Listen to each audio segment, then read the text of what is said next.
तो hello friends, आज हम डिस्कस करेंगे कम्युनिकेशन सैटेलाइट्स के बारे में। इंडिया ने कुछ दिन पहले अभी GSAT-17 भेजी है, तो हम इसको बेसिस लेके बताएंगे कि सैटेलाइट में क्या क्या सब सिस्टम होते हैं और सैटेलाइट का पर्पस क्या होता है। तो ये GSAT-17 की स्पेसिफिकेशन है। ये जियो स्टेशनरी ऑर्बिट में सेट की जाएगी। ये जियो स्टेशनरी ऑर्बिट क्या होते हैं? वो ऑर्बिट होते हैं जैसे ये इंडिया के ऊपर है, तो ये इसका जो एक टाइम पूरा एक चक्कर लगाएगी वो एक दिन में लगाएगी। उसी टाइम इंडिया भी पूरा एक दिन में एक चक्कर लगा लेगा, क्योंकि अर्थ भी एक दिन में एक रिवोल्यूशन लेती है, तो इफेक्टिवली वो सेम पॉइंट पे रहेगी। फिर इसकी मिशन लाइफ 15 ईयर्स है और इसका लिफ्ट ऑफ मास 3477 kg है और ड्राई मास 1480 kg है। तो ये एक्चुअली इंडिया Ariane 5 से की मदद से इसे लॉन्च करा रही है। इंडिया एक्चुअली इसको चाहे तो JSLV Mach 3 से भी लॉन्च कर सकती है, क्योंकि इंडिया इतना वेट इसका लॉन्चर उठा सकता है।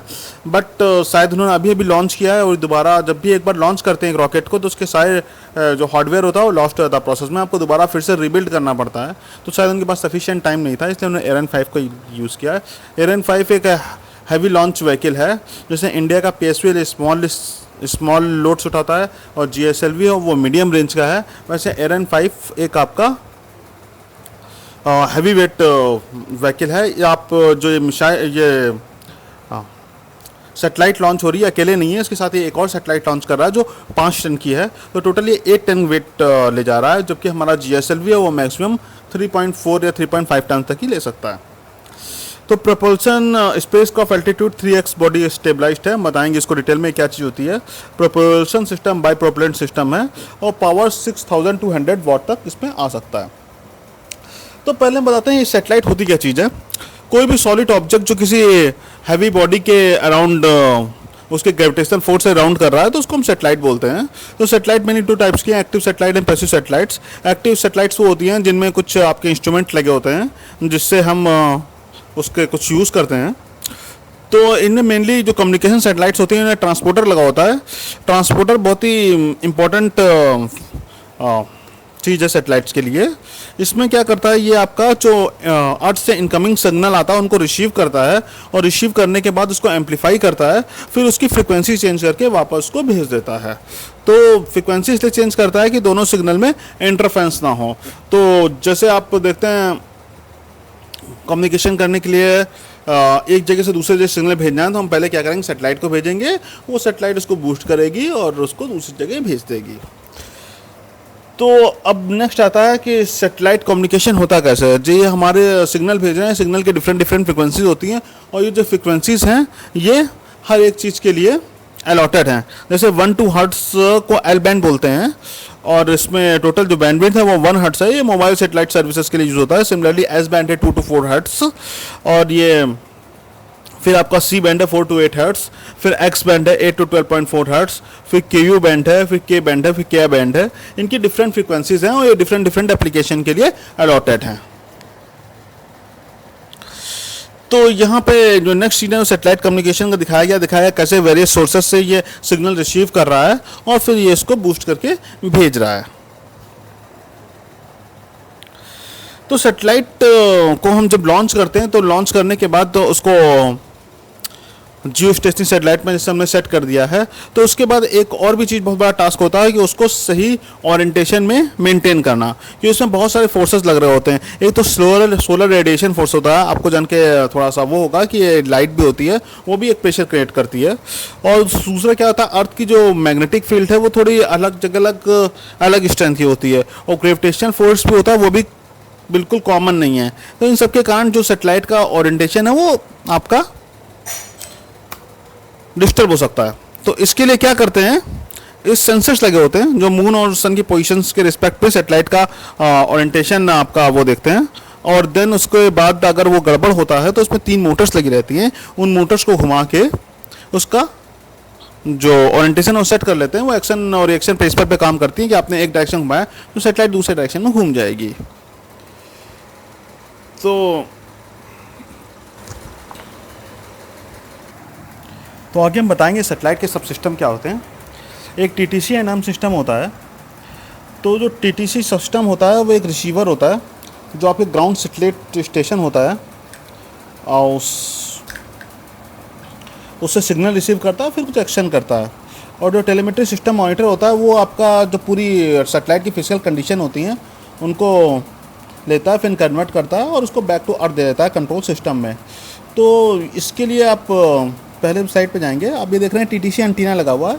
ये जो एंटीना होता है, ये एंटीना आपका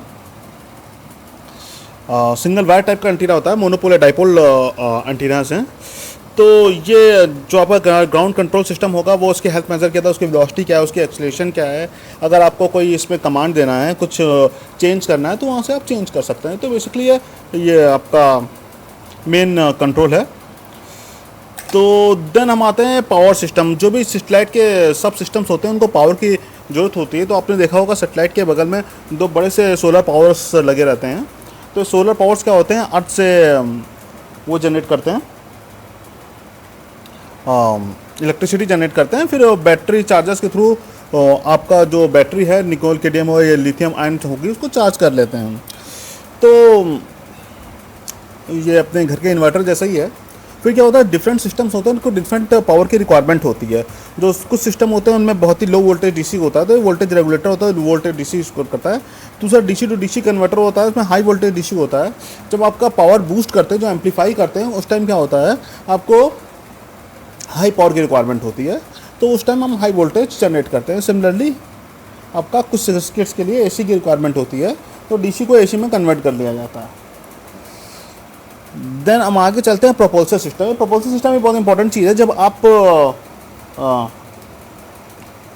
लॉन्चर से छोड़ता है तो लॉन्चर सेटेलाइट को सीधे जियो स्टेशनरी सेटेलाइट पे ऑर्बिट नहीं छोड़ता है, तो उसको सेट करना पड़ता है। उसको सेट करने के बाद आपको वो सही है आपकी जो ऑर्बिट है उस पर सेट होता है। तो इसके लिए क्या करते हैं, मोटर्स लगी रहती हैं, मोटर्स को बीच में फायर किया जाता है जिससे वो अपनी रिक्वायर्ड ऑर्बिट पे आ जाए। तो यहाँ पे आप बीच सेक्शन में देख रहे होंगे दो टैंक लगे हुए हैं, फ्यूल टैंक लगे हुए हैं, और नीचे आपकी लैम है। लैम आपकी क्या है, मोटर है। तो ये बीच बीच में फायर की जाएगी। जब फायर की जाएगी तो उसकी वेलोसिटी इसकी इंक्रीज होगी, जिससे ये रिक्वायर्ड ऑर्बिट पे आएगी। ये एग्जांपल दिया हुआ है यहाँ पे, देखिए लैम की फायरिंग हुई है, फिर एक ट्रांसफ़र ऑर्बिट में आई है। यहाँ से उसने व्हीकल ने छोड़ा है, फिर घूमते घूमते इधर आई, यहाँ पे लैम्प फायरिंग हुई, जिससे उसके बाद में ये बीच वाली उसमें आई, फर्स्ट इंटरमीडिएट आई, फिर सेकंड लैम्प फायरिंग की है, फिर धीमे धीमे करेक्शन करते करते इसको जियो स्टेशनरी ऑर्बिट में सेट कर दिया गया है। तो इसके बाद आपका लैम्प के बाद लिक्विड एपोजी मोटर्स बोलते हैं उसको। डिफरेंट एंटीनास होते हैं। इन एंटीना से क्या होता है कि आपका जो कम्युनिकेशन होता है एक बैंड पे नहीं होता, डिफरेंट बैंड्स पे होता है। जो डिफरेंट बैंड्स होते हैं उनके हिसाब से एंटीनास लगे होते हैं। किसी के लिए फ्रिक्वेंसी के लिए बड़ा एंटीना चाहिए, किसी के लिए छोटा एंटीना चाहिए। फिर एक TTC-M सिस्टम के लिए भी एक डाइपोल और मैंने बताया था वो एंटीना चाहिए होता है। फिर क्या होता है, इसको बूस्ट करके ये वापस भेजती है, तो उसके लिए भी आपका एंटीना चाहिए होता है। तो अब क्या होता है कि एक मेन एंटीना होता है, एक रिफ्लेक्टर्स होते हैं। रिफ्लेक्टर्स क्या होते हैं, इस पे सारे सिग्नल रिसीव करते हैं और आपका फिर फीड के ऊपर डालते हैं। ये सिमिलर हमारे डिश एंटीनास की तरह है। और दूसरा क्या होता है, जहाँ पे बूस्ट होके सिग्नल जा रहे हैं उनको ये क्रिएट करता है, फिर रिफ्लेक्टर डाल के ये वापस अर्थ पे भेजता है। तो ये डिफरेंट आप देख रहे हैं कि यहाँ पे ये डिफरेंट एंटीनास लगे हैं। ये ग्लोबल हॉर्न है। एंटीनास कई टाइप के होते हैं, वायर टाइप का होता है, एक पैराबोला टाइप का होता है, एक हॉर्न टाइप का होता है माइक्रोवेव के लिए। तो depending upon the frequency of the signal हम इसको यूज़ करते हैं। फिर हम आते हैं ट्रांसपोर्टर पे। ये ट्रांसपोर्टर को में क्या है, आपका ये एंटीनास के द्वारा इनपुट फ्रिक्वेंसी होती है। फिर इसमें एक एम्पलीफायर लगा होता है जहाँ पे हम लो नॉइज़ एम्पलीफायर है वहाँ पे उसको हम हल्का सा एम्पलीफायर करते हैं। फिर उसके बाद एक मिक्सर होता है। मिक्सर क्या होता है कि अगर हमने जिस फ्रिक्वेंसी पे रिसीव किया है सिग्नल उसी फ्रिक्वेंसी पे भेजेंगे तो इंटरफेरेंस होने के चांसेस रहते हैं। तो क्या करते हैं, एक लोकल ऑक्सीलेटर में फ्रिक्वेंसीज होती है, वहाँ पे इसको मिक्स कर लेते हैं, बढ़ा देते हैं, घटा देते हैं, जैसे हमें आउटपुट फ्रिक्वेंसीज चाहिए। फिर हम पावर एम्पलीफिकेशन में जाते हैं जहाँ सिग्नल की स्ट्रेंथ को बूस्ट कर लेते हैं। फिर ये आउटपुट फ्रिक्वेंसी हम सिग्नल से वापस अर्थ पे भेज देते हैं। तो ये बहुत ही इम्पोर्टेंट पार्ट है। तो होप आपने इसको एंजॉय किया होगा। अगर आपको पसंद आया तो हमारा चैनल सब्सक्राइब करिए। Thank you for watching my video.